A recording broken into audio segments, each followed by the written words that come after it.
My man. Look who's here. Brother, how are you? Super Bowl champ, Chris Canty.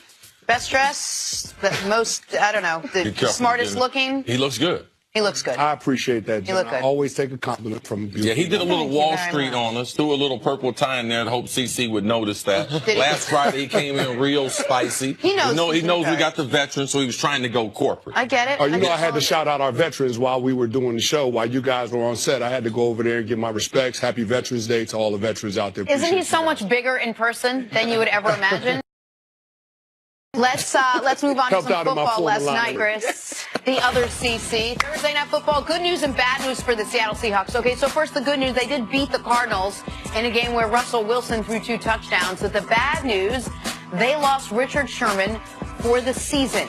It happened in the third quarter when he ruptured his ailing Achilles. All right, so the Seahawks are now 6-3 on the year, but big questions loom. Here's Richard Sherman after the game. I had gone pretty much the whole season not really making any drastic cuts. You know what I mean? I'm veteran enough. I know the plays enough where I was never in a position where I had to make a super bad cut, or it would probably popped a long time ago. But I just thought I could get the ball, and once it popped, it's just unfortunate I couldn't make the tackle. Just got to stay positive. That's all you can do. Thanks, Richard. Thank you. Anybody else coming in?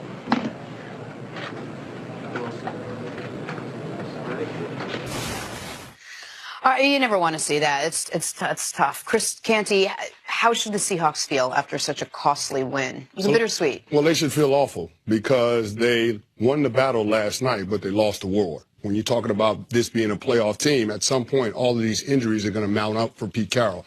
You lost Cliff Averill earlier in the season with a neck injury. You played the last couple of ball games without Earl Thomas. And now Richard Sherman, I think at some point it's going to get to that breaking point where they just can't overcome all of these losses, especially with the way that Seattle likes to play on defense, that cover 3 scheme, that 3 deep. And, of course, CC, you notice any verticals outside of the numbers, they turn into man routes. So you got to cover man-to-man. In that situation, Richard Sherman was dominant. He would play the ball in the air, being able to high point and get it away from that receiver. Not having him available, that's going to be a problem for this Seattle Seahawks defense. And they've got Atlanta, they've got San Francisco, but then their schedule gets a little bit tougher. You got Philadelphia, Jacksonville, the Rams, and then the Dallas Cowboys. That's going to be the make-or-break stretch, and unfortunately, I think it's going to break the Seahawks. I mean, and we can't overstate how effective Richard Sherman's been. Like, a lot of guys that talk a lot, their reputation is augmented by that, bigger than they actually are. Since he came into the league, nobody has more interceptions. Since he came to the league, he's top 3 on passes defended, meaning passes batted or tipped. And that's despite the fact people try not to throw to him. He's a 3-time first-team All-Pro. He's a 4-time Pro Bowler, 5-time Pro Bowler, pardon me. He's just been a great player from week 1. And when you see him crying at the end there, or choking back tears. You believe it. Well, you not only believe it, I think for him it was what was setting in. One of the reasons he stayed on the sideline and talked to guys is he didn't want to have the moment of clarity on, I'm going to miss football games. I'm going to miss a lot of football games. This is a 9 to 12-month injury. This might be my last game in Seattle. Right. They tried to trade him this offseason. He's got $11 million cap hit next year that if they cut him is $2 million. So they saved, like, everything changes there for a guy who's never missed a game. And here's the thing I couldn't stop thinking about, Chris, and it's something you bring up when we talk about Seattle all the time. I couldn't stop thinking about the Marshawn Lynch play in the Super Bowl because everything is so different. They will never get over that. For all of these guys' legacies, for their careers, for everything, if they are 2-time Super Bowl champions. Like, you can speak to this better than me because this is something you are passionate about. I'm not trying to relitigate whether they should have run or passed on the goal line against the Patriots. But the difference between being a team that won 1 Super Bowl and what they were on the cusp of, why does that always stand out to you so much? Because all that's going through Richard's brain when he's thinking, I might not play for Seattle again. Right. It would have separated them away from some of the other great defensive teams that maybe were only able to win 1 Super Bowl. Now, Ray Lewis was able to get 2, but they were separated in Baltimore by a long span. 85 Bears. They say that's the greatest defense ever. How many did they win? They won 1 Super Bowl. So if you look at the teams that have been dominated by defenses, Denver, Peyton Manning was on that team. Man, he was just there driving the car. They was like, don't screw this up because that defense, they got one Super Bowl. So the Bucs, the early Ravens, the whole thing.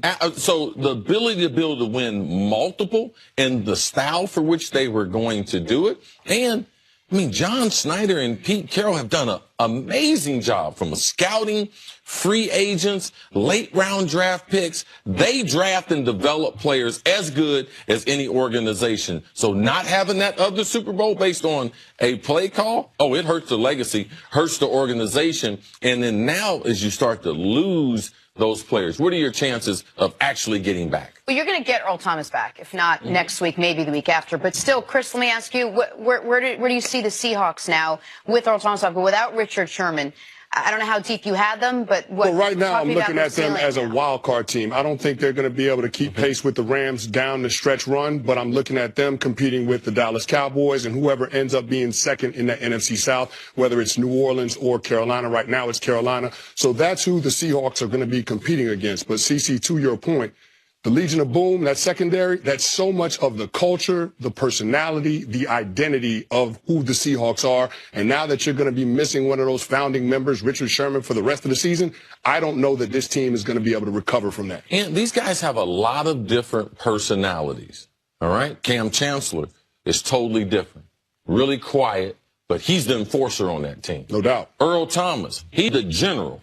People will listen to him. He barks out more directions. But when it comes time to be able to give a tough message that Pete Carroll wants to be able to give to the team, he can go through Richard Sherman. Richard Sherman will say the tough things as a leader that a lot of leaders don't want to say, that Russell Wilson can't say. And Richard Sherman's ability to be able to lead a certain part of that team, it will be missed. And real quick, before we move on, what is the feeling for the other guys on that defense when they know he's gone for the year? I'm sure you've played on teams where one of your top guys, you lose him mid-season. What is the ripple effect throughout the rest of it? Well, you're going to hear the cliche next man up, and Shaq Griffin's got to pick up some of the slack from Richard Sherman, Cam Chancellor, when they get Earl Thomas back. But the reality is, you can't replace Richard Sherman, what he means to that defense, being able to take away that number one receiver, that third of the field in that deep zone. They like to run that cover three. That's so much of what they do. It's a staple in that defense. And because you've had some issues up front, you're not necessarily generating the pressure. That's why Kirk Cousins and the Washington Redskins were able to have that comeback on Sunday with the last minute in that ball game. But when you see that they can't create that pressure, that puts more on the guys on the back end. And not having Richard Sherman, I don't know that Earl Thomas and Cam Chancellor and company can carry the load. All right, Chris, stick around. We are going to discuss Ezekiel Elliott on their side. What can the Cowboys do to survive without Zeke? That is next on First.